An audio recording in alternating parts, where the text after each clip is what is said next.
अर्श की अक्ल दंग है, चरख में आसमान है, जाने मुराद अब किधर हाय तेरा मकान है। जाने मुराद अब किधर हाय तेरा मकान है, जाने मुराद अब किधर हाय तेरा मकान है।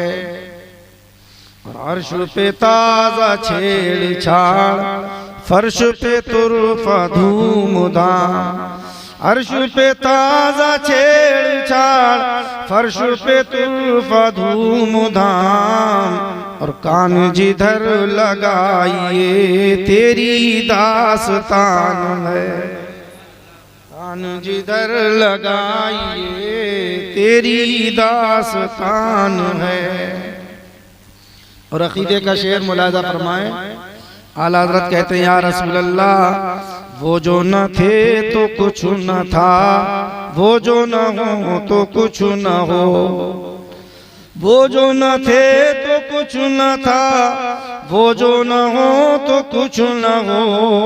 जान है वो जहान की, जान है वो जहान की, जान है तो जहान है। जान है वो जहान की, जान है तो जहान है। और पेशे नजर वो नौ बहार, सजदे को दिल है बेकरार। आला हज़रत अज़ीमुल बरकत जब खाने काबा का तवाफ करने के बाद अरकान हज से फारिग होने के बाद मदीना पहुंचे, गुंबद खजरा सामने था। कहते दिल चाहता था कि सजदा करो, मगर कानून शरीयत कह रही थी इमाम अहमद रजा तू सिर्फ इंसानी नहीं लोगों का इमाम भी है। दिल कह रहा है सजदा करो। आज उस रोजे पे खड़े थे इमाम अहमद रजा, पूरी जिंदगी जिसके इश्क का दर्श दिया, वो रोजा जिस पर 800 साल पहले हजरत सैयद अहमद रिफाई बारगाह रसूल में जाकर अर्ज करते हैं या रसूल अल्लाह, जब तक दूर रहता था तो रूह आती थी, रूह आकर दुरूद व सलाम के नजराने लुटाकर चली जाती। हुजूर वो रूहों की मुलाकात का वक्त था। अरे पैगंबर अब रूहों की मुलाकात का वक्त नहीं, गुलाम खुद हाजिर हुआ है। हुजूर दस्ते मुबारक निकालिए। सैयद अहमद रिफाई कहते हैं अरे पैगंबर आदम अब रूहों की मुलाकात का वक्त नहीं है, बल्कि गुलाम आया है, दस्ते मुबारक देखना भी चाहता है, चूमना भी चाहता है। पैगंबर की बारगाह में कहते हैं या रसूल अल्लाह दस्ते मुबारक निकालें। अचानक कब्र मुबारक शक हो जाती है, दस्ते मुबारक निकलता है। एक ने नहीं हजारों ने देखा था। उन्हीं देखने वालों में हिंदुस्तान का राजा वक्त का ख्वाजा गरीब नवाज भी था। सैयद अहमद रिफाई ने दस्ते मुबारक को चूमा, बोसे लिए और इमाम अहमद रजा की जुबान में बोले या रसूल अल्लाह तू जिंदा है वल्लाह, तू जिंदा है वल्लाह, मेरी चश्मे आलम से छुप जाने वाले। उसी रोजे पर आज इमाम अहमद रजा खड़े थे। दिल कह रहा था सजदा करो, मगर शरीयत कह रही थी अहमद रजा तेरी शरीयत में सजदा जायज कब है। उसी की मंजर कशी खुद इमाम अहमद रजा कर रहे हैं या रसूल अल्लाह पेशे नजर वो नौ बहार, सजदे को दिल है बेकरार। पेशे नजर वो नौ बहार, सजदे को दिल है बेकरार। रोकिए सर को रोकिए, हाँ ये इम्तिहान है। बुलंद आवाज से और दुरूद शरीफ सुनाए। सल्लल्लाहु अलैहि नबी सल्लल्लाहु तआला अलैहि वसल्लम, सलातु व सलामुन अलैका या रसूल अल्लाह, या रसूल अल्लाह, या रसूल अल्लाह। दो शेर और आला हज़रत अज़ीमुल बरकत ने इसी महीने की आने वाली 22 तारीख जब मेराज मुस्तफ़ा 27 तारीख को मेराज मुस्तफ़ा हुई, मेराज के ताल्लुक से आला हज़रत ने एक मेहमान और मेज़बान का तज़किरा किया है। मेज़बान मेरा परवरदिगार है और मेहमान उसका हबीब हमारा रसूल है। जाहिर सी बात है हम छोटे छोटे से आदमी थोड़ा सा अगर घर में कोई शादी ब्याह का इंतजाम करें, मेहमानों को बुलाते हैं तो ताकत से ज्यादा इंतजाम करते हैं, मगर रब ने अपने महबूब को बुलाया तो अपनी शान के लायक कितना इंतजाम किया होगा, कैसा एहतिमाम होगा वो रब जाने, रब का हबीब जाने। हम तो आला हज़रत की जुबान में यूं कहते हैं या रसूल अल्लाह वो सरवरे किश्वरे रिसालत जब अर्श पे जलवा कर हुए थे, वो सरवरे किश्वरे रिसालत जब अर्श पे जलवागर हुए थे तो नए निराले तरब के सामा उस अरब के मेहमान के लिए थे। और वही तो अब तक छलक रहा है, वही तो जो बन टपक रहा है, वही तो अब तक छलक रहा है, वही तो जो बन टपक रहा है। नहाने में जो गिरा था पानी कटोरे तारों ने भर लिए थे। बचा वो जन्नत का रंग रोगन, बना वो बचा जो तलवों का उनके धोवन, बना वो जन्नत का रंग रोगन। जिन्होंने दूल्हा की पाई उतरन वो फूल गुलजार नूर के थे। पुराना पुरदाग मल गिजा था, उठा दिया फर्श चांदनी का।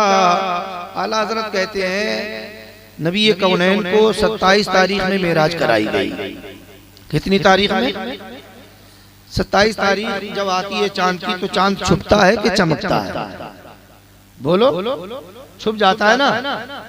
रसूल को जो मेराज हुई तो 27 में कोई होना ये चाहिए था जब 14वीं का चांद अपनी रोशनी से पूरी दुनिया को रोशन कर रहा होता। ऐसी रात में रसूल को मेराज हुई होती, मगर 27 में मेराज कराई गई जब चांद छुप चुका था, पूरी दुनिया पर अंधेरी छाई हुई थी। अंधेरी तारीख में रात में मेराज चांदनी की चांदनी में नहीं तो आला हज़रत कहते मेरे रब को ये गवारा नहीं था। अल्लाह ने जब से चांद को पैदा किया है रोजाना चांद निकलता है, ये चांद की चांदनी पुरानी हो चुकी है।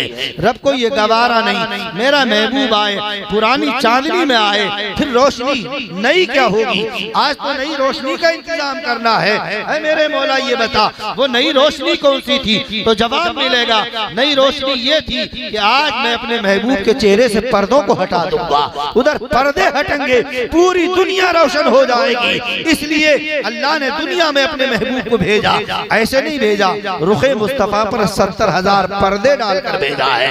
अल्लाह अकबर। हजरत आयशा सिद्दीका अफीफा रदी अल्लाह तआला अन्हा बारगाह रसूल में हाजिर हैं, अर्ज करती हैं या रसूल अल्लाह हमने हजरत यूसुफ को पढ़ा है, उनका वाक़िया देखा है, उनका वाक़िया सुना है। मिस्र में यूसुफ निकलते थे, रुखे यूसुफ पर पर्दा पड़ा रहता था, निकाब रहता था। अगर बेपर्दा यूसुफ हो जाते तो मिस्र की औरतें अपने हाथ काटती थी, अपनी उंगलियां काटती थी। या रसूल अल्लाह हुस्ने यूसुफ जो है वो मुस्तफा का सत्ता है, यूसुफ को जमाल मिला पैगंबर आजम का सत्ता है। या रसूल अल्लाह होना तो ये चाहिए था जब मिस्र की औरतों ने हुस्ने यूसुफ को देखा अपने हाथ काटे। हुजूर आपको देखने के बाद मर्दाने अरब अपने हाथ काट लेते, हम देखते बेहोश हो जाते। मगर या रसूल अल्लाह हमने रातों दिन देखा है, हुजूर सुबह सवेरे शाम देखा है, मगर हम कभी बेहोश नहीं होते। मुस्तफा ने इरशाद फरमाया अय आयशा अगर यही देखना चाहती हो तो जरा निगाह घुमाओ, अपना चेहरा घुमाओ।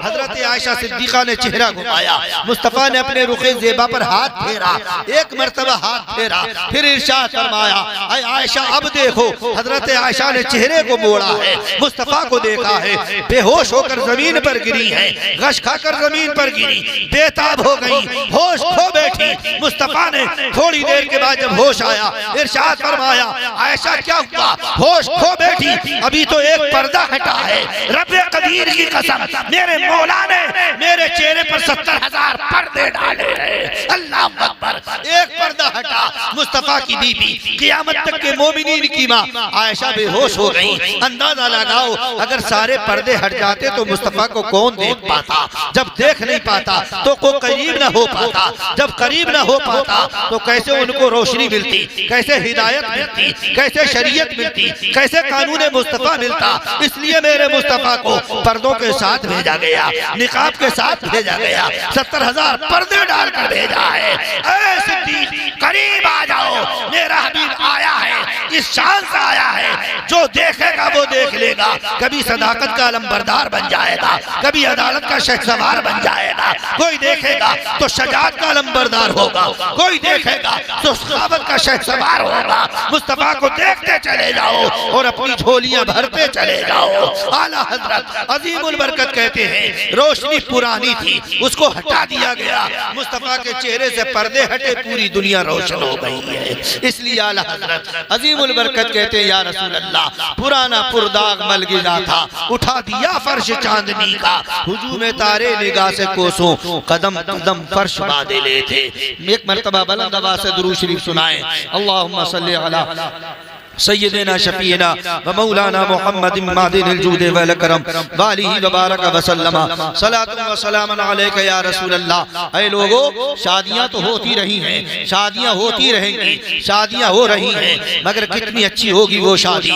इधर शादी में दूल्हा जैसे ही नबी कौनैन का चाहने वाला अपने सर पर एक दूल्हा बनने के नाम पर सेहरा सजाएगा, इधर बारात चलेगी, देखने वाले देखेंगे, कहने वाले वो बेसाख्ता बोलेंगे, ये किसी और की बारात नहीं है, मुस्तफा के गुलाम की बारात जा रही है, ये किसी और की बारात नहीं है। शरीयत के दायरे में कानून मुस्तफा को लेते हुए आज ये पैगंबर के गुलाम की बारात क्या जा रही है। अल्लाह के पैगंबर ने इरशाद फरमा दिया, जब तुम शरीयत के दायरे में मुस्तफा की शरीयत की रोशनी में शादियां करोगे, आवाज आएगी। पैगंबर कहता है, अन्निकाहु मिन सुन्नती फमन रग़िबा अन सुन्नती फलैसा मिन्नी। निकाह किसी और की सुन्नत नहीं, तुम्हारे रसूल अल्लाह के हबीब की सुन्नत है। जो सेराज करेगा, वो जो सेराज करेगा हमारे तरीके से हट जाएगा। और मैं आपको बताना चाहता हूँ मुस्तफा की शादी कब हुई, कैसे हुई। मुस्तफा के अब्बू हजरत अब्दुल्ला की शादी कैसे हुई, उसका सबब क्या था आपको मालूम है। नबी कौनैन के वालिद हैं जिनका नाम अब्दुल्ला है, अब्दुल मुत्तलिब के बेटे हैं हजरत अब्दुल्ला रज़ी अल्लाह ताला अन्हु। शिकार को गए हुए थे, सबब क्या बना है शादी का, हजरत अब्दुल्ला की शिकार को गए हजरत अब्दुल्ला रज़ी अल्लाह ताला अन्हु। साथ में हजरत वहब भी हैं जो मेरे रसूल के नाना होने वाले हैं, साथ में नबी कौनैन के वालिद हजरत अब्दुल्ला के साथी हजरत वहब भी हैं। अचानक जंगल में हजरत अब्दुल्ला पहुंचे हैं, शिकार के लिए गए हुए हैं, साथ में खदीजतुल कुबरा के वालिद हजरत वहब भी मौजूद हैं। पैगंबर इस्लाम अलैहिस्सलातु वस्सलाम के वालिद हजरत अब्दुल्ला जंगल में शिकार के लिए। अचानक 70 यहूदी अचानक नमूदार होते हैं। उन्होंने मोहम्मद के वालिद को, पैगंबर आजम के वालिद को देखा, अब्दुल्ला को पेशानी को देखा, समझ गए, पेशानी को देखा ताड़ लिया। उन्होंने देखा ये किसी और की पेशानी नहीं है, बल्कि इस पेशानी में तो आने वाले पैगंबर का नूर चमक रहा है। उनका मकसद ये था कि हम अब्दुल्ला को मार देंगे, अगर अब्दुल्ला की पेशानी में ये नूर रहेगा तो ये नूर तो मक्के में जाहिर होगा, अब्दुल मुत्तलिब के खानदान में जाहिर होगा। ये नूर अब्दुल मुत्तलिब के बेटे की पेशानी से निकलकर अहले कुरैश को चमकाएगा। ना अब्दुल्ला रहेगा, ना बांसुरी बांस रहेगी, ना बांसुरी बजेगी। मकसद ये था जब अब्दुल्ला खत्म हो जाएंगे, हो सकता है वो नूर हमारी यहूदियत में आ जाए, हमारी यहूदियों में वो आखिरी पैगंबर पैदा हो जाए। उन्होंने हजरत अब्दुल्ला पर हमला कर दिया है।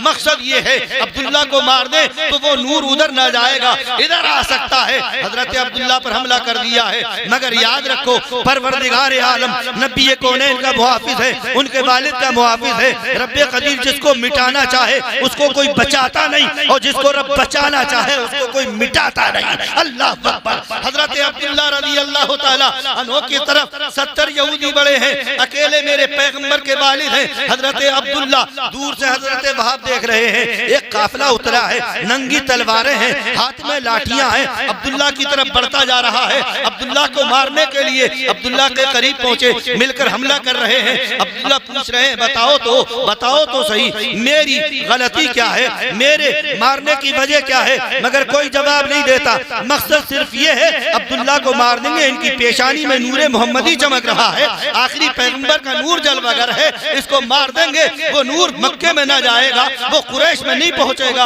अल्लाह अकबर, इन्होंने मारना चाहा है। 70 यहूदियों ने हमला किया। हजरत वहाब है, हाथ पांव पीट रहे हैं। अचानक एक काफिला नमूदार हुआ है। मैं करूं तो क्या करूं, बचाऊं तो कैसे बचाऊं? मगर उन्हें क्या मालूम था, तुम बचाना चाहते हो, तुम मत बचाना। अल्लाह ने उनके बचाने का इरादा कर लिया है। आखिरकार 70 यहूदियों ने हमला किया है। अचानक आसमान से एक जमात उतरती है, नूरानी फरिश्ते उतरते हैं, हजरत अब्दुल्ला की हिफाजत में लग जाते हैं। जितने मारने आए थे, हजरत वहाब की निगाहों ने देखा, सबके सब जमीन पर पड़े हैं, सबका कत्ल हो चुका है और अब्दुल्ला अकेला खड़ा मुस्कुरा रहा है। हजरत अब्दुल्ला के करीब हजरत वहाब आते हैं, खदीजा के वालिद हैं, नबी के नाना है। उन्होंने आकर देखा, समझ गए अब्दुल्ला कोई आम आदमी नहीं है, अल्लाह का कोई मखसूस बंदा है। समझ गए अब्दुल्ला कोई आम आदमी नहीं है, ये रब का कोई खास बंदा है। अब घर आए हजरत अब्दुल्ला को लेकर, और हजरत अब्दुल्ला तो अपने घर गए, वहाब अपने घर आए, मगर खानदान वालों को इकट्ठा किया, अपनी बीवी से मशवरा किया। बीवी, मैंने ऐसा मंजर देखा है, मैंने ऐसा मामला देखा है, मैंने ऐसे हालात देखे हैं। आपको इतना तो मालूम है, अब्दुल मुत्तलिब खाने काबा के मुतवल्ली हैं, उन्हीं का बेटा है अब्दुल्ला। मैंने उसके साथ साथ आज ऐसे हालात देखे हैं। मैं ये चाहता हूँ, अगर तुम्हारी राय हो, हमारे पास एक बेटी है जिसका नाम जिसका नाम आमीना है। आमीना जो नबी की वालिदा होने वाली है, वो नबी की वालिदा आमीना, हजरत वहाब की बेटी आमीना के बारे में हजरत वहाब मशवरा कर रहे हैं। हजरत खदीजतुल कुबरा मेरी जुबान से निकला, खदीजतुल कुबरा तो मेरे नबी की बीवी है। आखिरकार हजरत आमीना के वालिद कह रहे हैं, हाय वहाब कह रहे हैं, हमारे घर में जो बेटी है, न इसका कोई जवाब है और न मक्के में अब्दुल्ला का कोई जवाब है। अगर आपका मशवरा हो तो हम क्यों ना हो अपनी बेटी को अब्दुल्ला के साथ मुंसलिक कर दें। घर वालों ने जब ये बात सुनी, घर वालों ने कहा, इससे बड़ी और अच्छी बात क्या होगी, जाओ चुपके से जाओ, अपनी बेटी का पैगाम अब्दुल मुत्तलिब को दे दो। आखिरकार हजरत अब्दुल मुत्तलिब को पैगाम दिया गया, ये पैगाम कबूल कर लिया गया। हजरत आमीना का निकाह मेरे पैगम्बर आजम अलैहिस्सलातु वस्सलाम के वालिद अब्दुल्ला से हो गया है। और जब निकाह हजरत अब्दुल्ला से हुआ, आपको ये भी मालूम है, कुछ दिनों के बाद वो नूरे मोहम्मदी हजरत अब्दुल्ला की पेशानी में मुंतकिल हो चुका है। अब पेशानी से मुंतकिल होकर आमीना के शिकमे अनवर में आ चुका है। हजरत अब्दुल्ला को इससे पहले मक्के की एक औरत ने नहीं, 2 ने नहीं, 10 ने नहीं, न जाने कितनी औरतों ने देखा। हर एक ने ख्वाहिश की थी, हजरत अब्दुल्ला को रोक रोक कर कहती थी, अब्दुल्ला आप कैसे हम निकाह कर ले, आप हमसे निकाह कर लो, हम आपसे निकाह करना चाहते हैं। मगर हजरत अब्दुल्ला ये कहकर मना कर देते थे, मैं अपने वालिद की मर्जी के बगैर नहीं करूंगा, हमारे वालिद जहां चाहेंगे वहां निकाह होगा। आखिरकार जब हजरत अब्दुल्ला के निकाह आमीना से हुआ और वो नूर निकल कर शिकमे आमीना में मुंतकिल हो गया है। अब अब्दुल्ला उधर से गुजरते हैं तो हजरत अब्दुल्ला को देखकर वो औरतें मुंह फेरती हैं। हजरत अब्दुल्ला ने उसका सबब पूछा तो कहने लगी औरतें, वो जिसके नूर से तेरी चमकती थी ये पेशानी, उसी की थी मैं तालिब और उसी की थी मैं दीवानी, मगर मैं रह गई महरूम, किस्मत मेरी फूटी है। सुना है कि वो नेमत आमीना ने तुझसे लूटी है। हजरत आमीना रज़ी अल्लाह ताला अन्हा के शिकमे अनवर में वो नूर आए हुए 2 माह हुए थे। इसी आलम में हजरत अब्दुल्ला सफर को गए हुए थे। वापसी में हजरत अब्दुल्ला का इंतकाल मदीने में हो गया था। उसके बाद पैगम्बर आज़म अलैहिस्सलातु वस्सलाम की पैदाइश होती है। अल्लाह के रसूल अलैहिस्सलातु वस्सलाम की पैदाइश होने वाली है। नबी कौनैन अलैहिस्सलातु वस्सलाम की जलवरागरी होने से पहले तकरीबन 50 या 55 या 52 या 53 दिन पहले अल्लाह के रसूल अलैहिस्सलातु वस्सलाम अभी अपनी माँ के शिकमे अनवर में है कि एक बादशाह जो अबरहा नाम का है, यमन का रहने वाला है, उसने मक्कतुल मुकर्रमा को ढाने का इरादा किया था ना, आपने सुना है। जो वो मक्का पर हमला करने के लिए आया और उसका इरादा ये था कि ये खाने काबा जो मक्के में है इसको मुनहदम कर दिया जाए, यमन में एक काबा बनाया जाएगा, वहीं पर लोग यहाँ के बजाय वहां जाएंगे, मेरे शहर का नाम होगा, मेरे मुल्क का नाम होगा, मैं काबा बनाऊंगा, मेरा नाम होगा। मगर उसे क्या मालूम था, तू बस मिटाना चाहता है, रब इसको बचाना चाहता है। वो लोग आ गए मक्के में। आने के बाद उन्होंने हाथियों का लश्कर लेकर हमला शुरू करना चाहा। जैसे ही जिस हाथी पर अबरा बैठा हुआ था उसका नाम महमूद था। जब तक खाने काबा के करीब जाता रहा ये लश्कर चलता रहा, मगर जैसी खाने काबा के करीब जाकर देखा खाने काबा नजर आने लगा तो अब इंसान समझा के ना समझा, मगर वो महमूद जिसका नाम हाथी, जिसका नाम महमूद है, जिस पर अबरा बादशाह बैठा है, जैसे उसको काबा नजर आया, हाथी रुक गया है। अल्लाह अकबर, हाथी समझ गया अब हमें नहीं चलना है, इसलिए कि खाने काबा को उठाना, अल्लाह से लड़ाई लेना है। अल्लाह अकबर, वो हाथी रुक गया है। 1000 कोशिशें की गई, अब्दुल मुत्तलिब को बुलाया गया। अब्दुल मुत्तलिब के शहर के मक्के वालों के इन सिपाहियों ने, फौजियों ने कुछ घोड़े, ऊंट, इनके माल पकड़ लिए। अब्दुल मुत्तलिब उनको छुड़ाने के लिए गए। बादशाह ने देखा बड़ा खूबसूरत इंसान आया है, सरदार मालूम होता है, लेकिन जैसे ही उन्होंने अपने घोड़ों की, ऊंटों की बात की तो बादशाह बोला, यार मुझे हैरत है, तुम मक्के के सरदार हो, खाने काबा के मुतवल्ली हो, तुम्हें काबे की फिक्र नहीं, अपने ऊंटों की चंद दिरहमों दीनार के घोड़ों की फिक्र है। तो हजरत अब्दुल मुत्तलिब ने जवाब दिया था, ऐ बादशाह सुन, मैं ऊंटों का मालिक हूँ, ऊंटों की जरूरत है, मैं ऊंटों का मालिक हूँ, ऊंटों को चाहने, ऊंटों के लेने के लिए आ गया, मगर तुझे मालूम नहीं है मक्के में खाने काबा है, उस काबे का भी तो कोई मालिक है, हमें, हमारे ऊंट हैं, हम ऊंटों की हिफाजत कर रहे हैं, जिसका काबा है वो काबे की हिफाजत करेगा।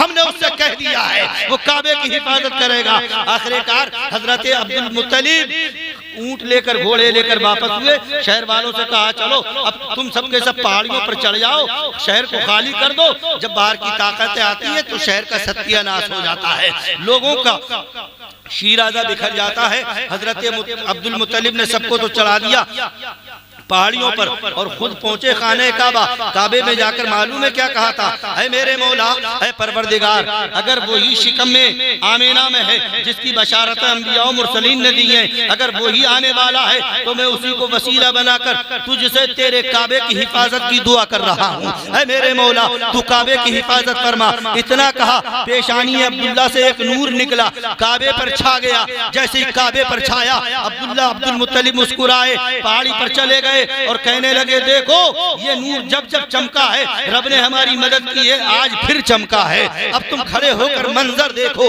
तमाशा देखो। कुछ देर गुजरी थी, बादशाह तो ढाना चाहता था, मगर बादशाह की फौजियों ने देखा, लोगों ने देखा, अब्दुल मुत्तलिब उनके साथी देख रहे हैं, काबे की तरफ से छोटी छोटी चिड़ियां मंडलाती हुई आ रही हैं, और काबे की तरफ से आने के बाद उसी फौज की तरफ बढ़ी थी। अल्लाह अकबर, उन छोटी छोटी चिड़ियों के चोंचों में, पंजों में मसूर के दाने के बराबर एक एक कंकरी थी। हर कंकरी पर उस काफिर का नाम लिखा हुआ था, जिस कंकरी से वो काफिर मारा जाना था। उसी लश्कर पर आकर मंडलाने लगी, चोंचों से, पंजों से कंकरियां छोड़ी थी। जो कंकरी जिस हाथी पर गिरती थी, जिस फौजी पर गिरती थी, सारा का सारा ढेर हो जाता था। अब्दुल मुत्तलिब देख रहे हैं, मक्के के लोग देख रहे हैं, सबों ने समझ लिया ये किसी और की बरकत नहीं, आने वाले मोहम्मद की बरकत है। सुभान अल्लाह, मेरा पैगंबर अभी दुनिया में नहीं आया है। उसके बाद पैगंबर आजम का तवल्लुद हो गया है, नबी तशरीफ ले आए हैं। आखिरकार बढ़ते रहे, 6 साल के हुए माँ का इंतकाल हुआ, 8 साल के हुए दादा का इंतकाल हुआ, अब्दुल मुत्तलिब की परवरिश में आ गए। मगर जब 25 साल मेरे नबी की उम्र शरीफ हुई है, उस वक्त हजरत खदीजतुल कुबरा, नबी कौनैन अलैहिस्सलातु वस्सलाम की होने वाली बीवी, क़यामत तक के मुसलमानों की माँ सैयदा खदीजतुल कुबरा रज़ी अल्लाह ताला अन्हा 2 निकाह कर चुकी थी, 2 शौहरों का इंतकाल हो चुका था। अब उन्होंने इरादा खत्म कर दिया था, मगर बड़ी रईसा थी, पाक दामन थी, बड़ी मालदार थी। उन्होंने एक दिन खबर भेजी अब्दुल मुत्तलिब के पास, सुना था कि उन्होंने खबर भेजी अबू तालिब के पास, सुना था कि अबू तालिब के घर एक बच्चा है, अबू तालिब का भतीजा है, बड़ा अमीन है, बड़ा सादिक है, उसका कोई मक्के में जवाब नहीं, अतराफो जवानिम में उसका कोई जवाब नहीं है। सुना तो एक खबर भेज दी, अब्दुल मुत्तलिब अपने भतीजे को हमें दे दो, हम उसको अपने काफिले का सरदार बनाएंगे, तिजारत का सिपह सालार बनाएंगे, जो फायदा हम दूसरों को देते हैं उससे दोगुना देंगे। अल्लाह अकबर। अब्दुल मुत्तलिब ने रसूल कायनात से कहा, अपने भतीजे को कहा, ऐसी ऐसी खबर आई है, मगर रसूल कायनात अलैहिस्सलातु वस्सलाम ने यह कहकर मना कर दिया, मैं ऐसे नहीं जाऊंगा, बल्कि मेरे पास वो खुद आए। अल्लाह अकबर। फिर खदीजा का एक गुलाम आया, मैसरा को भेजा गया, पूरी रूदात बता दी गई। गई। हजरत खदीजतुल कुबरा ने जब अपना गुलाम भेजा, अब्दुल मुत्तलिब ने वो मंजूर कर लिया और फिर नबी कौनैन को भेज दिया। नबी को आज सिपह सालार बनाया गया, तमाम गुलामों का सरदार बनाया गया। कह दिया गया, खदीजा ने कह दिया है, अरे मैसरा, तुम मोहम्मद को मैं भेज रही हूँ, इनसे कोई काम नहीं लेना है, बल्कि वो जो कहेंगे तुम्हें वही करना है, जैसे ये कहेंगे वैसे करना है। काफिले की निगरानी, सब कुछ देखभाल इनकी जिम्मेदारी है, तुम्हें जो कहेंगे वो करना है। ये काफिला मेरे नबी की सरकर्दगी में चल रहा है, पैगंबर के वसीले से जा रहा है, पैगंबर सरदारी के तौर पर जा रहे हैं। बड़ा काफिला है, बड़ा माल लेकर जा रहे हैं। और मालूम है कहाँ जाने वाला है ये काफिला? इराक की सरजमीन पर। ये कहाँ की मंडी जाने वाला है काफिला? बसरा की सरजमीन पर, जो कोयत के तकरीबन 10-12 किलोमीटर के बाहर ये शहर आबाद है। बसरा ये काफिला जा रहा था। जैसे ही पैगंबर आजम चल रहे थे, बसरा के करीब पहुंचे हैं, एक जगह आई, वहां एक जैतून का दरख्त आया, बराबर में कुछ एक तालाब है, वही एक दरख्त है, उसी के साए में लोग रुक गए हैं। अब मैसरा का खुद बयान है, उसके साए में लोगों ने पड़ाव डाल दिया है। दरख्त भी है, पानी भी है, जरूरत होगी पानी को भी इस्तेमाल करेंगे, साए में बैठ जाएंगे, जानवरों को पानी पिला लेंगे। सब लोगों ने पड़ाव डाला, उसी दरख्त के नीचे बैठ गए हैं। मगर देखते क्या है, जैसे ही दरख्त के नीचे लोग बैठ गए, आराम करने लगे। मगर मेरा पैगंबर क्या कर रहा है? मैसरा देख रहे हैं कि पैगंबर आराम से बैठे नहीं है, बल्कि सारे जानवरों को पानी पिला रहे हैं, सारे जानवरों को आराम दिला रहे हैं। जब सारे जानवरों को पानी पिला दिया, उनको खाना खिला दिया, उसके बाद नबी कौनैन आते हैं। आने के बाद देखा कि पूरा काफिला जो है दरख्त के साए में बैठा हुआ है, दरख्त का साया सारे काफिले वालों पर है। अब पैगंबर ने किसी को उठाया नहीं, सब आराम कर रहे हैं, किसी को जगाया नहीं, आराम कर रहे हैं, किसी को उठाया नहीं, आराम कर रहे हैं। मैसरा कहता है, मैं भी तो बैठा हुआ था दरख्त के साए में, मगर मेरी हैरत की उस वक्त इंतहा ना रही। जैसे ही मोहम्मद एक जगह टीले की करीब में धूप में बैठ जाते हैं, गर्मी में बैठ जाते हैं, मगर मोहम्मद तो गर्मी में बैठे हैं, धूप में बैठे हैं, साए के नीचे सारा काफिला बैठा हुआ है। मेरी निगाहों ने देखा, जैसे ही मोहम्मद बैठे हैं तो दरख्त ने अपना साया इधर से इधर को कर दिया है, दरख्त घूम गया है, साया इधर को जाने लगा। अल्लाह अकबर! मैसरा ने देखा है दरख्त को क्या हो गया, साये को क्या हो गया है। साये को उधर को चलना था, साये को इधर को चलना था, मगर साया घूम गया है, साया उल्टा चल रहा है। आखिरकार मैसरा ने देखा कि साया जिधर को मोहम्मद जा रहे हैं उधर को साया जा रहा है, जिधर को मोहम्मद जा रहे हैं उधर को साया घूम रहा है। इतने में अचानक देखते क्या है कि दूर से एक गिरजा घर के करीब से, गिरजा घर से एक पादरी निकल कर आता है। पादरी किसका नाम है? गालिबन नस्तूरा है। वो निकल कर आया और निकल कर मैसरा से बोला, है मैसरा, तुम लोग कहाँ से आए हो, कहाँ के रहने वाले हो? मैसरा ने पूरा वाकया बता दिया, मक्के के रहने वाले हैं, मक्के से आए। क्यों आए हो? साहब काफिला लेकर आए हैं, तिजारत का सामान है, हमें बसरा जाना है। पैगंबर आज़म अलैहिस्सलाम के बारे में पूछने लगा, ये तुम्हारे साथ में कौन है? तो कहा इसका नाम मोहम्मद है। कहा इसके बाप का नाम क्या है? कहने लगा साहब इसके बाप का नाम तो अब्दुल्ला है। कहने लगा इसका बाप जिंदा है? मैसरा ने कहा नहीं नहीं, इसका बाप जिंदा नहीं है। कहा किस खानदान का है? मैसरा ने कहा ये कुरैश खानदान का है। पूछने लगा मक्के वालों के हालात, पैगंबर इस्लाम के बारे में पूछा। मैसरा ने कोई ज्यादा तफसील तो न बताई, इतना बता दिया नाम मोहम्मद है, अब्दुल मुत्तलिब का पोता है, जो खाने काबा के मुतवल्ली है। मोहम्मद अब्दुल्ला का बेटा है, इनके वालिद का इंतकाल हो चुका है। वो मैसरा कहता है मैंने देखा वो राहिब फिर चला गया, थोड़ी देर के बाद आया तो एक मोटी सी किताब लेकर आता है, मोटी सी किताब लेकर आया। कभी किताब को देखता था, कभी मेरे पैगंबर की आंखों को देखता था, कभी किताब को देखा, कभी चेहरे मुस्तफा को देखता था, किताब पढ़ता जाता, चेहरे मुस्तफा को देखता जाता है। वो कहता है मैसरा, तू जो कहता है ना मोहम्मद, तुझे कहता है अब्दुल्ला का बेटा है। पैगंबर आजम के बारे में मैसरा ने कहा, उसने कहा था राहिब ने, मैसरा सुन ले, आने वाले काफिले के शख्स सुन ले, ये जिस शख्स जो शख्स तेरे साथ है ये कोई आम आदमी नहीं, आने वाला वो करीब है, मक्के की सरजमीन जमीन होगी ये ऐलान नबुव्वत करेगा, यही तो सैयदों का तमाम अंबिया का सरदार है, तमाम रसूलों का सरदार है। वो कहता है तुझे मालूम नहीं इस दरख्त के नीचे कोई और नहीं बैठा है, इससे पहले हजरत ईसा बैठे थे और जब वो जा रहे थे तो ये कह के जा रहे थे मैं तो जा रहा हूँ, अब आने वाला वक्त होगा इस दरख्त के नीचे कोई और नहीं बैठेगा, सैयदुल अंबिया बैठेगा, नबियों का सरदार बैठेगा। मैसरा से कहा था तुम जा रहे हो ना, चले जाओ, जल्दी से काफिला वापस ले जाना, ये कोई और नहीं है, नबियों का सरदार है। आखिरकार ये काफिला वहां से चला, आगे बढ़ा, बसरे की मंडी में पहुंचे। जैसे मेरे पैगंबर आजम ने अपना सामान उतरवाया, सामान रखा गया, अब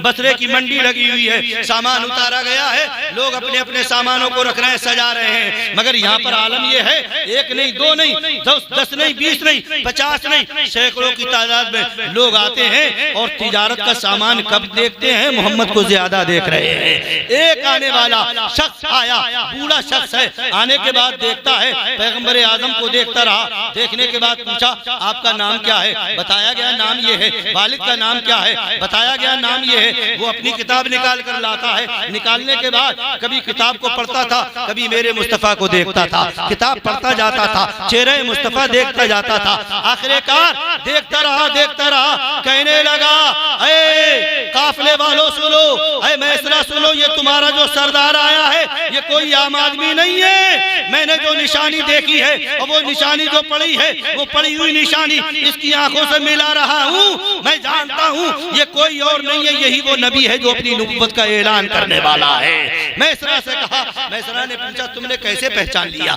ये नबी है, कैसे जान लिया ये सरदार है? तो मैसरा से वो बोला मैंने इसकी आंखों को देखा है, मैंने अपनी किताब में पढ़ा है, आखिरी नबी आएगा उसकी आंखों में लाल लाल सुर्ख डोरे होंगे, वो डोरे में देख रहा हूँ, मैं पहचान रहा हूँ, उसकी नाक ऐसी होगी, पेशानी खुली होगी, भवें मिली होंगी, पतली और बारीक होंगी, सब मैंने देख लिया है। एक निशानी तो लाल मैंने आंखों में देख ली है, दूसरी निशानी और देखना चाहता हूँ, हो सके वो देखने को मिल जाए। मैसरा कहता है वो साहब निशानी क्या है? तो वो कहता है अगर तुम दिखा सकते हो तो मैं निशानी बता दूं। वो कहने लगा हाँ बताइए निशानी। कहा अगर तुम पूछो जाओ इस मोहम्मद से जाकर पूछो, अगर वो निशानी मुझे दिखा दे। वो निशानी ये है कि इनका जुब्बा उठाओ, कुर्ता उठाओ, अगर ये निशानी दिखा देंगे मैं देख कर बता दूंगा, बगैर देखे बता रहा हूँ, हमने किताबों में पढ़ा है, अपने मौलवियों से सुना है, आखिरी पैगंबर आएगा उसकी पुश्ते मुबारक पर मोहरे नबुव्वत लगी होगी, नबुव्वत की मोहर होगी, अगर दिखा सकते हो तो दिखाओ, कुर्ता उठाओ, कबूतरी की अंडे की बराबर गोश्त उभरा हुआ होगा, उसमें बाल होंगे और उस पर मोहम्मदुर रसूलुल्लाह लिखा हुआ होगा।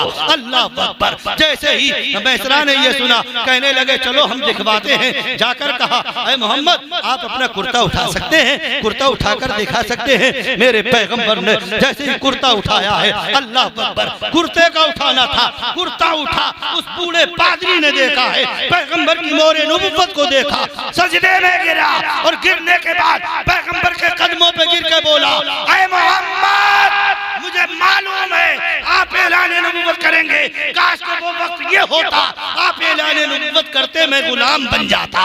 ऐ मोहम्मद मैं आज ही आपकी गुलामी में शामिल हो रहा हूँ, मुझको अपने गुलामों में शामिल कर लो।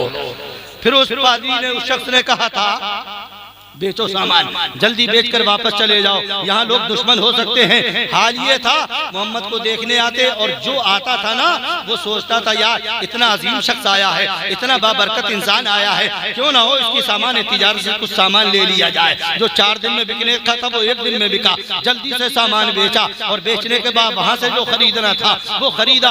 बरकत तो देखो मुस्तफा के कदमों की, बेचा है, जो 1 रुपए का बेचना था वो 4 पैसे में बिक रहा था और जो 4 पैसे में मिलना था वो 2 पैसे में मिल रहा था। हजरत खदीजा का सामान ज्यादा में बिका, खदीजा का सामान बड़े कम पैसों में मिला है। ये काफिला वापस हुआ और वापस होते होते उधर जैसे ही मक्के के करीब ये काफिला आया, मेरे पैगंबर ने 7-8 किलोमीटर जगह रह गई है, इरशाद फरमाया ऐ मैसरा और मैसरा के साथियों सुनो, तुम पहले चले जाओ, अपने घर जाकर आराम से सो जाओ, मैं आज यहीं ठहरूंगा, सुबह को जाऊंगा और पूरा हिसाब खदीजा को चुका दूंगा। खदीजा को सुना दूंगा, तुम जाकर बता देना। अल्लाह अकबर। पैगंबर इधर रुक गए हैं, उधर जाकर खदीजतुल कुबरा के गुलाम अपने घरों में सोए। सुबह पहुंचे खदीजा के पास। खदीजा ने पूछा, साहब सामान का क्या हुआ, मोहम्मद का क्या हुआ? अल्लाह अकबर। पैगंबर आजम के बारे में, सामान के बारे में पूरी सुना दी है मैसरा ने। ऐसे ऐसे हालात देखे हैं, ऐसे ऐसे हमने कबायत देखे हैं, ये सब के सब मनाजिर देखे हैं। उसके बाद हजरत खदीजा का इश्तियाक और बढ़ने लगा,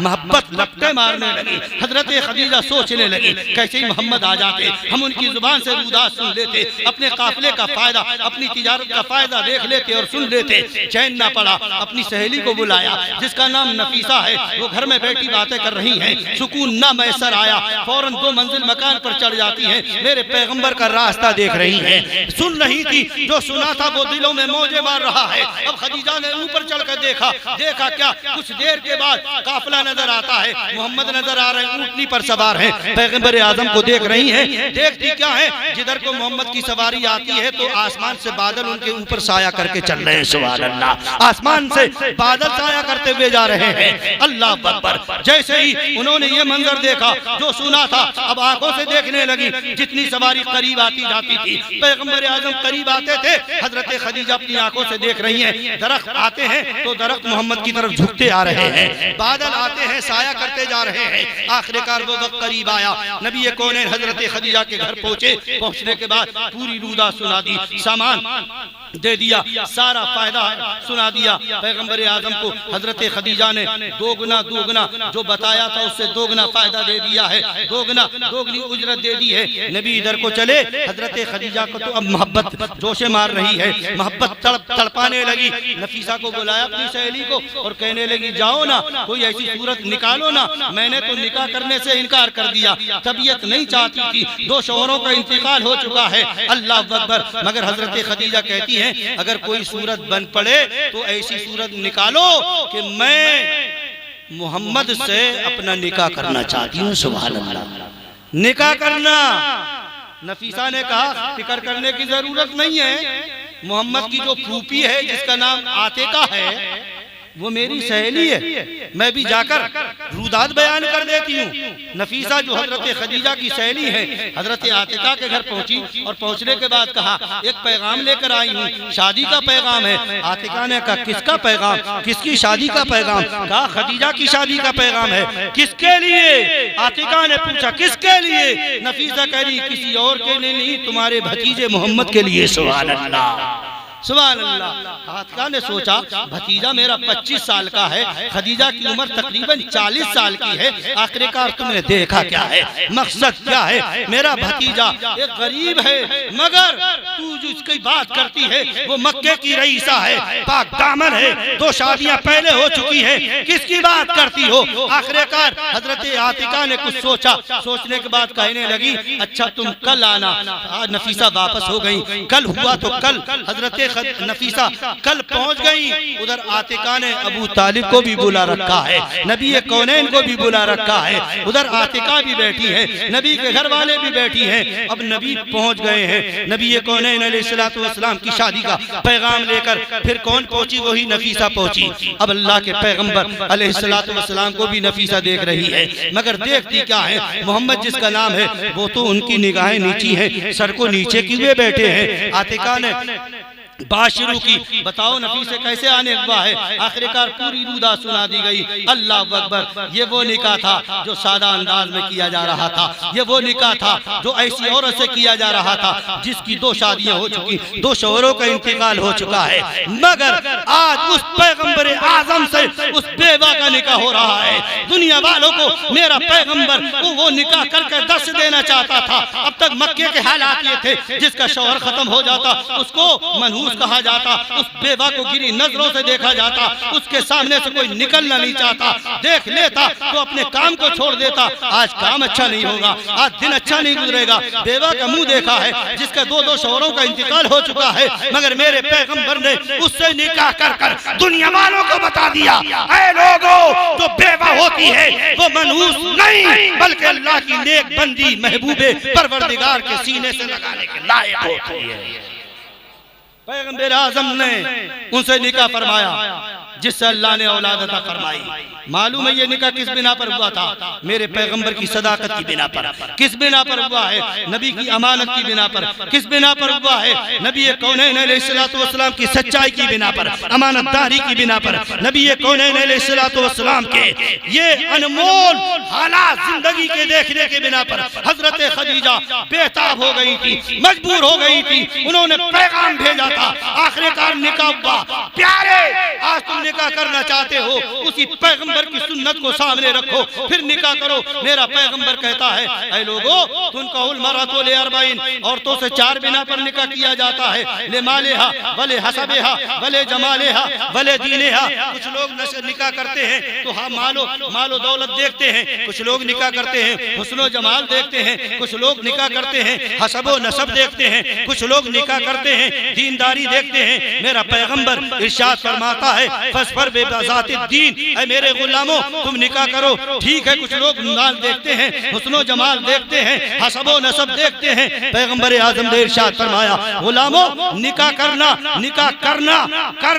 मगर दीनदारी को मुकद्दम रखना। दीनदारी देख लेना, अल्लाह और रसूल की फरमाबरदार देख लेना। अगर ऐसी बेटी लेकर आओगे, वो बेटी आएगी, बेटी के कदम आएंगे। गुलाम रसूल की बेटी कनीज़े फातिमा आएगी, वो बेटी नहीं आएगी, अल्लाह की रहमत आ जाएगी, रहमत के खजाने आ जाएंगे, परवरदिगार के महबूब की शरीयत आएगी। जिस घर में शरीयत आएगी वो घर घर नहीं होगा, जन्नत की क्यारी बन जाएगा। आगे सुनो, मेरा पैगंबर इरशाद फरमाता है, दुनिया कुल्लुहा मता, पूरी दुनिया बरतने की चीज है। अगर तुम्हारा बाप अपनी बेटी को, तुम्हारी बीवी का बाप तुम्हारा ससुर अपनी बेटी को दुनिया की दौलत दे दे, माल दे दे, जायदाद दे दे, मगर मेरा पैगंबर कहता है, ऐ मेरे गुलामों माल मिल जाएगा बरतोगे, 4 पाई मिल जाएगी बरतोगे, बर्तन मिल जाएंगे बरतोगे, दुनिया का सामान मिल जाएगा बरतोगे। मेरा पैगंबर इरशाद फरमाता है, ऐ मेरे गुलामों क्या कोई ऐसी चीज न बता दूं? पैगंबर कहता है, ऐसी चीज न बता दूं? सारे बरतने की चीजों में सबसे अच्छी चीज होगी, और जब अच्छी चीज को बरतोगे तुम दुनिया में भी कामयाब होगे, आखिरत में भी कामयाब होगे। पैगंबर इरशाद फरमाते हैं, गुलामों ऐसी चीज न बताऊं? सारे बरतने की चीजों में सबसे बेहतर चीज हो। पैगंबर के गुलाम कहते हैं, फिदा का उम्मी वाबी या रसूल अल्लाह, हुजूर हमारे माँ बाप आप पर कुर्बान हो जाएं, हुजूर इरशाद तो फरमाएं ऐसी कौन सी चीज है जो सारे बरतने की चीजों में अच्छी चीज है? पैगंबर ने इरशाद फरमाया, दुनिया कुल्लुहा मता, वो खैरो मता है दुनिया अल मरअतु सालिहा। नबी इरशाद फरमाते हैं, पूरी दुनिया बरतने की चीज है, मगर सबसे बेहतर अगर कोई बरतने की चीज है, पैगंबर ने इरशाद फरमाया वो नेक औरत है, वो साले बीवी है, नेक बेटी है। जब तुम बरतने की चीजें लेकर आओ, किसी पर निगाह मत डालना, कनीज़े फातिमा पर निगाह डाल लेना, कनीज़े फातिमा की तरफ देख लेना। वो बेटी आएगी, वो कनीज़े फातिमा आएगी, तेरा घर घर नहीं होगा, रब्बे कदीर की रहमत से वो जन्नत की क्यारी बन जाएगा। और सुनो हदीस पाक, पैगंबर आज़म इरशाद फरमाते हैं, इन्नहुन्ना खुलिक़ना मिन दिलैन, ऐ लोगों ये औरतें हड्डी से पैदा की गई। क्या कहा नबी ने? औरतों को अल्लाह ने हड्डी से पैदा किया, पसली से, वो भी बाईं जानिब की पसली से। सीने की हड्डी है, बाईं जानिब की पसली है। मेरा पैगंबर इरशाद फरमाता, इन्नहुन्ना खुलिक़ना मिन दिलैन, हड्डी से पैदा किया गया, बाईं जानिब की पसली से। अगर रब चाहता तो हजरत हव्वा को पांव की पसली से पैदा कर सकता था कि नहीं? बोलो, अगर वो चाहता तो पांव की हड्डी से कर सकता था ना? अगर वो चाहता तो सर की हड्डी से कर सकता था, मगर सीने की हड्डी से पैदा किया, वो भी बाईं जानिब से, जिधर दिल होता है उधर की हड्डी से। मेरे पैगंबर इरशाद फरमाते अल्लाह ने पैदा किया। अगर रब चाहता तो पांव की हड्डी से पैदा करता, रब चाहता तो सर की हड्डी से पैदा करता, मगर सर की हड्डी से पैदा नहीं किया, पांव की हड्डी से पैदा ना किया, बल्कि सीने की हड्डी से दाहिनी जानिब से पैदा ना किया, बाईं जानिब से पैदा किया है, जो दिल के ऊपर है। मुस्तफा जान रहमत इशारा कर रहे हैं, मेरे गुलामों रब ने पांव की हड्डी से इसलिए पैदा ना किया। अगर रब पांव की हड्डी से पैदा कर देता तो लोग समझते ये औरत लतियाने के लायक है, पाँव से मारने के लायक है, सर की हड्डी से पैदा इसलिए ना किया। लोग समझते औरत सर पर बिठाने के लायक है। अल्लाह अकबर, रब्बे कदीर ने पाँव से पैदा ना कर ऐलान कर दिया ये लतियाने के लायक नहीं है, सर की हड्डी से पैदा ना कर बता दिया सर पर बिठाने के लायक नहीं, न सर पर बिठाने के लायक है, न लात मारने के लायक है, बल्कि मुस्तफा कहते हैं हड्डी से पैदा कर सीने की पसली से पैदा कर दिल की जाने से बता दिया लतियाने के लायक नहीं, सर पे बिठाने के लायक नहीं, दिल से लगाने के लायक है, सीने से लगाने के लायक है। प्यारे ये औरत जो तुम्हारे घर में बहू की शक्ल में आई, बीवी की शक्ल में आई, ये भी किसी की बेटी है, बाप को छोड़ कर रही है, ये प्यार मिल जाना चाहिए। वो बेटी तसव्वुर करे एक बाप छूटा है शौहर के सदक़े में, सुन्नते मुस्तफा के सदक़े में अल्लाह ने एक बाप अता कर दिया है। दो भाई छूटे हैं, देवरों की शक्ल में दो भाई मिल गए हैं, तीन बहनें छूटी हैं, अल्लाह ने देवर नंदों की शक्ल में तीन बहनें भी दे दी है। वो प्यार मिल जाना चाहिए। अगर तुम एक बार उसको बेटी कहोगे तो दो बार वो तुमको अब्बा कहेगी। कहीं ऐसा ना हो कि अपनी बेटी तो है उससे दो बार नहीं 10 बार बेटी बेटी कहो, और वो जो आई है ना उसको तुम नाम लेकर पुकारो। और अगर एक नुकसान बहू से हो जाए, बार बार उसका तस्करा, बेटी से हो जाए नजरअंदाज कर दिया, एक बार नहीं 2 बार 4 बार हो जाए उस नुकसान को नजरअंदाज कर रहे हो, और बीवी से हो गया बार बार उसका तस्करा किया जा रहा है, ये नहीं होना चाहिए। इसलिए वो भी किसी की बेटी है, जब अपनी बेटी समझोगे वो तुमको बाप समझेगी, माँ को माँ समझेगी, ये प्यार मिलेगा, वो घर जन्नत का निशान होगा। मेरा पैगंबर इरशाद फरमाता है, अल्लाह के रसूल इसी हदीस के आगे इरशाद फरमाते हैं हड्डी से पैदा किया है। सुनो ये बच्चा जो साजिद जिसकी शादी होनी है, ये इस बात को बड़े गौर से सुने। मेरा पैगंबर कहता है अल्लाह ने हड्डी से पैदा किया, वो भी वो हड्डी जो सीने की है, पसली से पैदा किया। एकदम सीधा करने की कोशिश मत करना वरना टूट जाएगा। क्या कहा बोलो जरा, एकदम सीधा करने की कोशिश मत करना वरना टूट जाएगी। और आगे इरशाद फरमाते एकदम आजाद मत कर देना वरना टेढ़ी हो जाएगी। ये मेरा मुस्तफा 1400 साल पहले सबक देकर गया है। मेरे गुलामों, हड्डी से पैदा की गई औरत एकदम आजाद मत कर देना वरना टेढ़ी हो जाएगी, एकदम सीधा करने की कोशिश मत करना वरना टूट जाएगी। क्या मतलब? आपने खानदान देखा था, अच्छी बेटी देखी थी, पढ़ी लिखी देखी, मगर ये कोई जरूरी नहीं है। कभी कभी अच्छे खानदान में, अच्छे घरों में, पढ़े लिखे घरों में कभी बदसलीका बदजुबान बेटियां भी होती हैं। उसको देखकर तो आप अच्छा समझ के लाए थे, मगर घर में आई तो आंखें दिखाने लगी, घर में आई तो जवाब देने लगी। चंद दिन गुजरे, कभी शौहर को जवाब, कभी ससुर को जवाब, कभी सास को जवाब। तो प्यारे मैं बता देना चाहता हूँ, अच्छों के साथ जिंदगी गुजार लेना कोई बड़ी बात नहीं है। जिंदगी तो तब है, बात तो तब है, बीवी टेढ़ी है मगर तुम इस शान से जिंदगी गुजारो, लोग सबक हासिल करें, लोगों के लिए दर्स इबरत बन जाए। यार बीवी टेढ़ी है मगर घर में हमने कभी लड़ाई नहीं देखी है, बीवी बस जुबान है मगर घर में हमने कभी झगड़ा नहीं देखा है, बीवी तो बस सलीका है मगर घर में हमने कभी तू मैं नहीं देखी है। अरे अच्छों के साथ तो सभी जिंदगी गुजार लेते हैं। मेरे मुस्तफा दर्स दे रहे हैं, पैगंबर आदम औरतों की एक जमात के करीब से गुजर रहे हैं। मेरे पैगंबर ने इरशाद फरमाया, या माशरन निसा, ऐ औरतों के गिरोह, अल्लाह की बारगाह में इस्तिग़फ़ार ज्यादा करो, तौबा ज्यादा करो, मैं तुम्हें जहन्नम में ज्यादा देख रहा हूँ। औरतों ने कहा, या रसूल अल्लाह हमें आप जहन्नम में क्यों ज्यादा देख रहे हैं? पता है मेरे पैगंबर ने क्या कहा था? इसलिए कि तुम जरा जरा सी बात पर नाफरमानी पर उतर आती हो। आज हम देख रहे हैं वो शौहर जो खुद ना पहने बीवी को पिलाए, खुद ना खाए बच्चों को खिलाए, खुद ना पहने बीवी के लिए ज़ेवर की कोशिश करे बना कर दे। पूरी 10 साल गुजर गए पूरे, अच्छा खाया पहना, मगर इत्तेफाक से साले की बारात आई, 10,000